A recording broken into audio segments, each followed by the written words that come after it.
Hello students, in last video lecture we studied lesson number 4.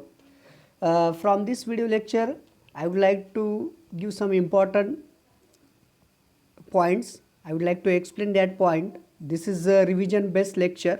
So from lesson number first, population part 1, we will start a revision session. See, look at the lesson first, population part 1. In this lesson, mostly the important concept is that first concept is that distributions of population. Look at the P chart given here.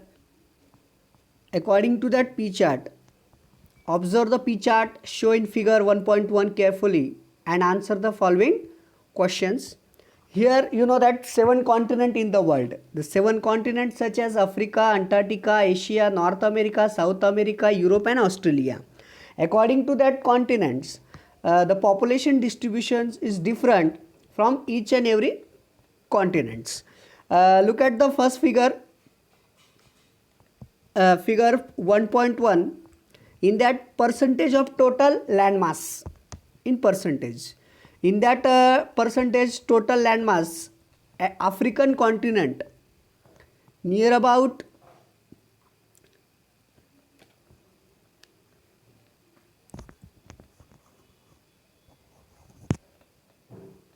20.40% people live in African continent.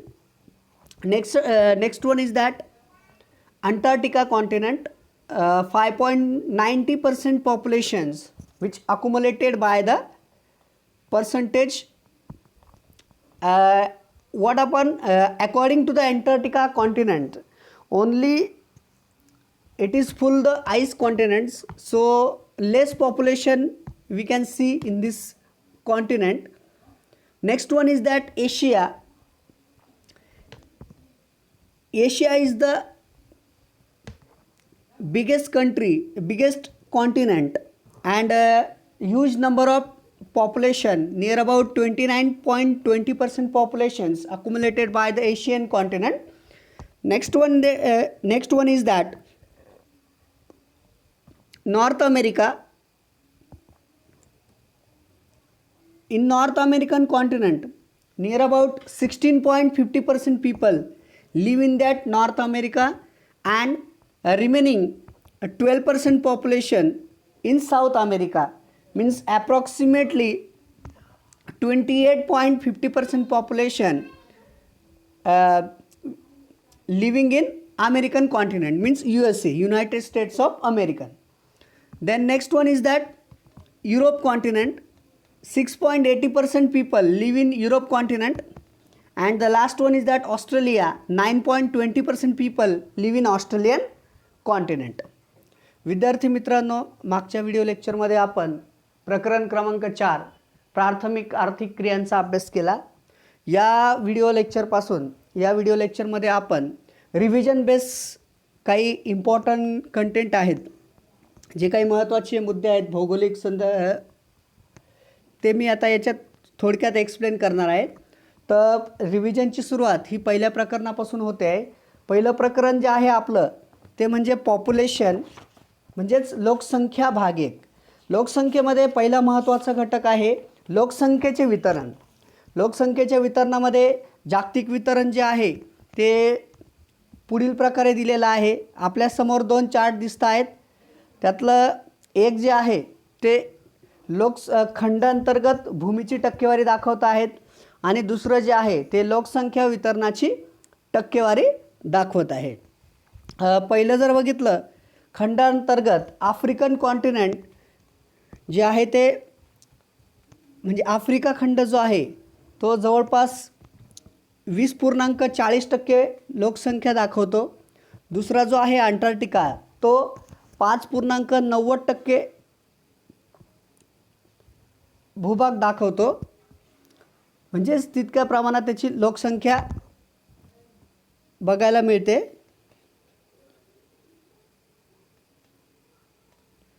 आणि आशिया जो आहे तो जगातील सगळ्यात मोठा खंड आहे. त्याचं जे काही क्षेत्रफळ आहे ते 29.20% टक्के इतकं आहे. त्याच्यानंतर उत्तर अमेरिका आणि दक्षिण अमेरिका दोघी मिळून 28.50% क्षेत्रफळ आहे. त्याच्यानंतर युरोप खंड जो आहे तो 6.80% त्याचं क्षेत्रफळ आहे. आणि लोकसंख्येच्या वितरणाची टक्केवारी बघता population distributions which accumulated by in African continent 16.96%, in Asian continent 59.65%, afterwards North America, in North American continent 9.69%, South America 8.40%, then Europe continent, according to the Europe continent the total population 4.75%, and the remaining Australia 0.55% populations living, actual population living in that continent.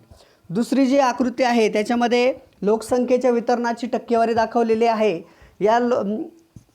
यामध्ये Africa, आशिया, उत्तर America, दक्षिण America, Europe आणि Australia हे जे काही प्रमुख खंड आहेत, 7 खंड आहे जगामध्ये, त्यांचेतील ॲक्च्युअल लोकसंख्या किती राहते त्याच्या वितरणाची टक्केवारी इथे दाखवलेली आहे.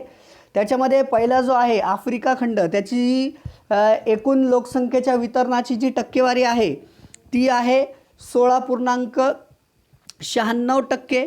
दुसरा जो आहे आशिया, जो जगातील सगळ्यात मोठा खंड आहे, आणि आशियाची जी काही लोकसंख्या आहे, आशिया खंडाची जी लोकसंख्या आहे ती 59.65% इतकी मोठ्या प्रमाणात आशिया खंडाची लोकसंख्या आहे. आशिया खंडानंतर सगळ्यात महत्त्वाचा जो काही खंड आहे तो आहे उत्तर अमेरिका आहे. उत्तर अमेरिकेची लोकसंख्या ही 9.69% इतकी आहे.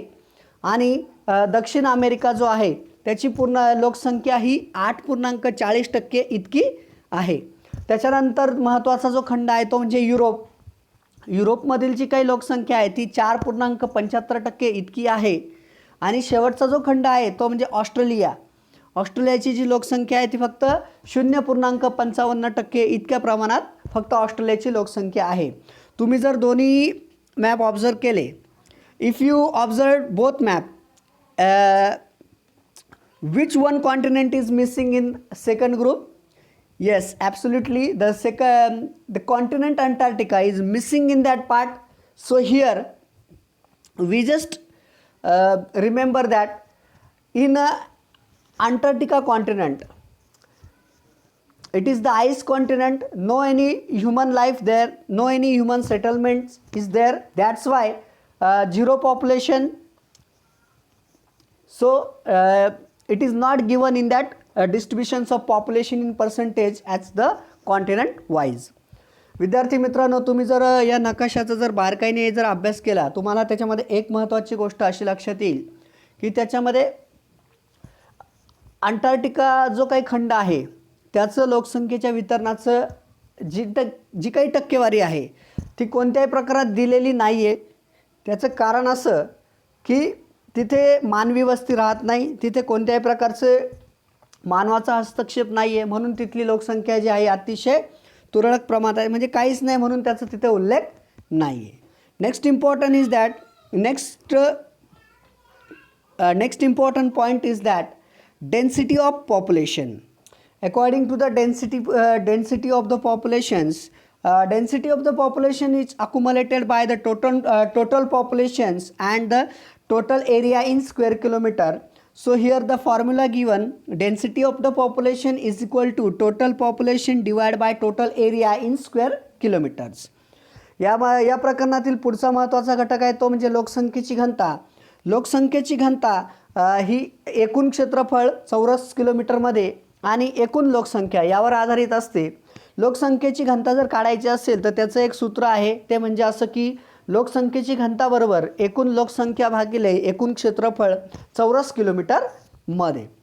Next important point is that observe the map and answer the following question. If you observe the map, the total distributions of populations is given here. Some important countries, top 10 countries in the world, and according to that top 10 countries, population in crore in 2018 and approx area in lakh square kilometer, and you have to write the density of populations. So if you observe the total top 10 populated country, first is that China. According to the population in crores in 2018, near about 142.8 crore population in China. Approximate area in lakh square kilometer is that 96%.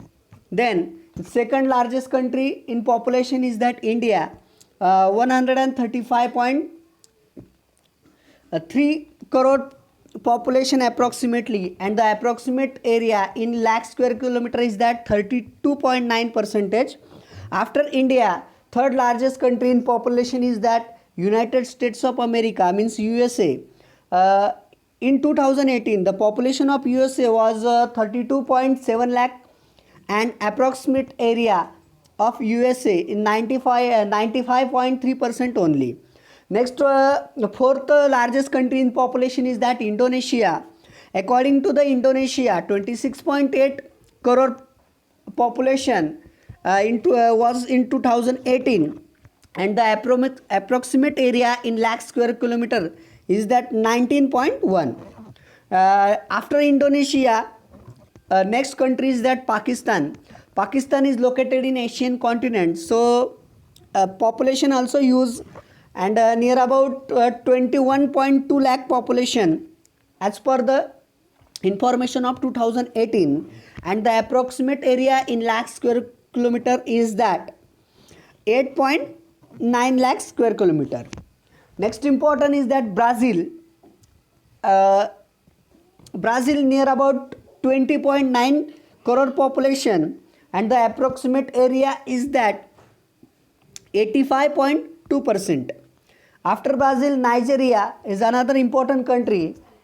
In seventh rank, Nigeria has a 19.6 crore population, and the approximate area in lakh square kilometer is that 9.2%. After Nigeria, next one is that Bangladesh. Bangladesh is also located in Asian continent. Bangladesh is a neighbor of India. So population in crore near about 16.1% population live in Bangladesh, and area is only 1.5 lakh square kilometers. After Bangladesh, next one is that Russia. In Russia, according to the 2018, 14.6% populations there were, and approximate area is that 171 lakh square kilometer. And next important country is that Mexico. 12.6 crore population of Mexico, and the total approximate area in lakh square kilometer is that 19.7%. विद्यार्थी मित्रांनो, पुढे एक आपल्यासमोर एक आलेख दिलेला आहे. या तक्त्यामध्ये अगोदर लोकसंख्येचा एक नकाशा दिलेला आहे. तुम्ही बघू शकता लोकसंख्येचा नकाशा, आणि लोकसंख्येच्या नकाशावरून जगातील प्रमुख जे काही 10 महत्त्वाचे देश आहेत, त्या 10 देशांची जी काही लोकसंख्या आहे त्या लोकसंख्येचं वर्गीकरण पुढे दिलेलं आहे. ते मी तुम्हाला इथे स्पष्ट करून सांगतो. पहिला जो महत्त्वाचा देश आहे तो म्हणजे चायना, म्हणजेच चीन. चायना हा आशिया खंडातील सगळ्यात मोठा देश आहे, आणि त्याची जी लोकसंख्या आहे 2008च्या माहितीनुसार ती जवळपास 142.8 करोड, म्हणजेच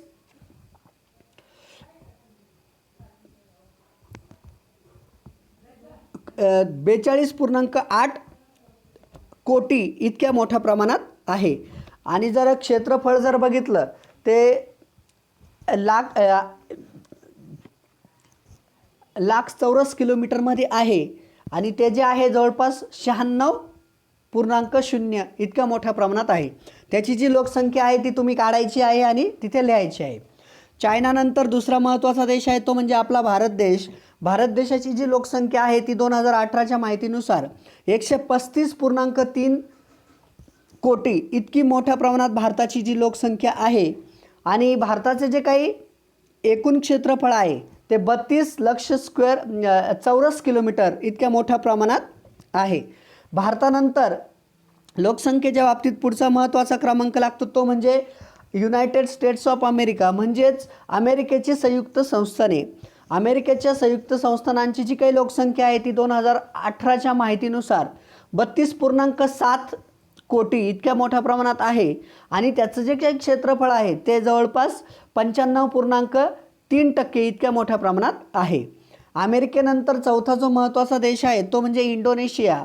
इंडोनेशियाची जी काही लोकसंख्या आहे ती 26.8 कोटी इतक्या मोठ्या प्रमाणात आहे आणि इंडोनेशियाचं जे काही क्षेत्रफळ आहे ते 19.1 लक्ष चौरस किलोमीटर इतकं आहे.